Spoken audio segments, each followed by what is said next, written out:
मित्रांनो, महाराष्ट्रामध्ये नवीन सरकारच्या ज्या मंत्रिमंडळाच्या वाटाघाटी सुरू होत्या त्या आता जवळपास संपल्यात आणि मीडिया रिपोर्टनुसार 20-10-10 या नवीन फॉर्म्युल्यावरती तिन्ही पक्षांचं सहमत झाले।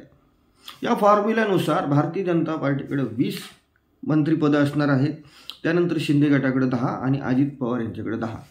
मित्रांनो, जर आपण बघितलं तर ह्या नवीन सरकारमध्ये मुख्यमंत्री पद असेल किंवा गृहमंत्री पद असेल, या दोन्ही पदावरून मतभेद राहिलेत पहिल्या दिवसापासून।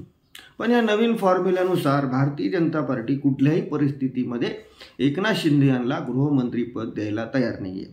गृहमंत्री पदाच्या बदल्यामध्ये अर्बन डेव्हलपमेंट आणि PWD सारखी प्रशासनातली महत्त्वाची खाती एकनाथ शिंदे यांना देण्याची तयारी भारतीय जनता पार्टीने केली।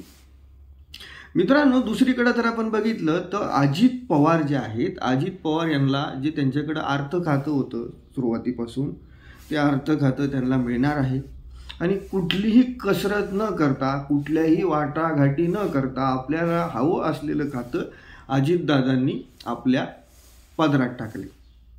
मित्रांनो, ह्या नवीन फॉर्म्युल्यानुसार भाजप 20 आणि हे दोन पक्ष 10-10 याचा अर्थ असा होतो की अजित पवार हे 41 आमदार असून सुद्धा या महायुतीच्या सरकारमध्ये बरोबरीचे वाटेकरी असणार आहे। म्हणजे अजित पवार यांना सत्तेमध्ये वाटा हा एकनाथ शिंदे यांच्या बरोबरीने मिळणार आहे। मित्रांनो, जर आपण बघितलं की सुरुवातीपासूनच अजित पवार यांनी भारतीय जनता पार्टीच्या दृष्टीने अनुकूल भूमिका घेतली होती। त्यांनी कुठलेही रुसवे फुगवे किंवा कुठलेही त्यांनी दाखवले नव्हते आणि याचा त्यांना फायदा होताना दिसतोय। तुम्हाला आठवत असेल की त्यांनी पहिल्या दिवशी भारतीय जनता पार्टीच्या मुख्यमंत्र्याला पाठिंबा देऊ केला होता आणि त्याचाच फायदा राष्ट्रवादी काँग्रेस पक्षाचे नेते अजित पवार आणि राष्ट्रवादी काँग्रेस पार्टीला आपल्याला या ठिकाणी होताना दिसतोय। मित्रांनो, जर आपण नवीन मंत्रिमंडळाचा जर विचार केला तर भारतीय जनता पार्टी आणि राष्ट्रवादी काँग्रेस पक्ष हे दोन्ही पक्ष जे आहेत हे जुन्याच लोकांना पुन्हा एकदा संधी देऊ शकतं। म्हणजे 2022 ते 24 या कार्यकाळामध्ये जे मंत्री राहिलेले आहेत त्यांना पुन्हा एकदा देवेंद्र फडणवीस यांच्या नेतृत्वात संधी दिली जाऊ शकते। त्याचबरोबर अजित पवार यांचं सुद्धा तसंच आहे की गेल्या वेळेचे 9 मंत्रिपद अजित पवार यांच्याकडे होते, आता एक वाढून मिळाले, त्यांना 10 मंत्रिपद मिळालेत आणि एक उपमुख्यमंत्री, म्हणजे असे टोटल 11 खाती ही अजित पवार यांना मिळालेले आहेत। त्यामुळे जे गेल्या वेळेचे त्यांचे मंत्री होते त्याच मंत्र्यांना पुन्हा एकदा जास्तीत जास्त संधी देण्याचा प्रयत्न हे दोन्ही पक्ष करणार आहेत, भारतीय जनता पार्टी आणि NCP अजित पवार।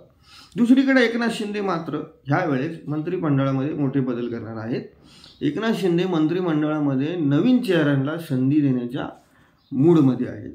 मित्रांनो, जर आपण गेल्या वेळेचं जर मंत्रिमंडळाचं जर सर्व स्ट्रक्चर बघितलं तर मुख्यमंत्री आणि 2 उपमुख्यमंत्री मिळून जवळपास 29 मंत्री होते। यामध्ये भारतीय जनता पार्टीची 10, शिवसेनेची 10 आणि राष्ट्रवादी काँग्रेस पक्षाची 9। म्हणजे राष्ट्रवादी काँग्रेस पक्षाला एकनाथ शिंदे यांच्यापेक्षा 1 मंत्रिपद कमी होतं। पण ह्यावेळेस परिस्थिती तशी नाही आहे। यावेळेस राष्ट्रवादी काँग्रेस पक्षाला दोन्ही बरोबरीचा वाटा, म्हणजे शिवसेना इतकाच वाटा राष्ट्रवादी काँग्रेस पक्षाला याही वेळेस भेटणार आहे। जर मित्रांनो तुम्ही जर नंबरचं जर बघितलं तर ह्या वेळेस जे महायुतीला भरघोसचं जे बहुमत मिळाले, जे त्यांना मॅन्डेट मिळाले, भारतीय जनता पार्टीचे 32 सदस्य निवडून आले, त्याच्या खालोखाल शिवसेनेचे 57 आमदार निवडून आले, त्यानंतर काही 2 अपक्षांनी त्यांना पाठिंबा दिलाय आणि त्याचबरोबर राष्ट्रवादी काँग्रेस पक्षाचे 41 लोक निवडून आले। राष्ट्रवादी काँग्रेस पक्षाचे 41 लोक निवडून येऊन सुद्धा आणि महायुतीमधला 3रा पक्ष असतानाही राष्ट्रवादी काँग्रेस पक्षाला अजित पवार यांना त्यांना जेवढे पाहिजे तेवढे मंत्रिपद, पाहिजे ते खातं, जसं शिवसेनेला गृहमंत्री पदासाठी शिवसेना भाजपवरती दबाव टाकत होतं, भाजपवरती त्यामध्ये वाटाघाटी सुरू होत्या, पण तरीसुद्धा भाजप गृहमंत्रीपद द्यायला तयार नाही। दुसरीकडं अजित पवार यांनी कुठलीही कसरत न करता, कुठल्याही वाटाघाटी न करता आपोआप त्यांना हवं असलेलं अर्थ खातं आणि त्यांना जेवढी मंत्रिपदं पाहिजे तेवढं त्यांना ॲटोमॅटिक भेटते। म्हणजे या शिंदे फडणवीसांच्या भांडणामध्ये अजित पवार यांचा आपल्याला इथं लाभ होताना दिसतो।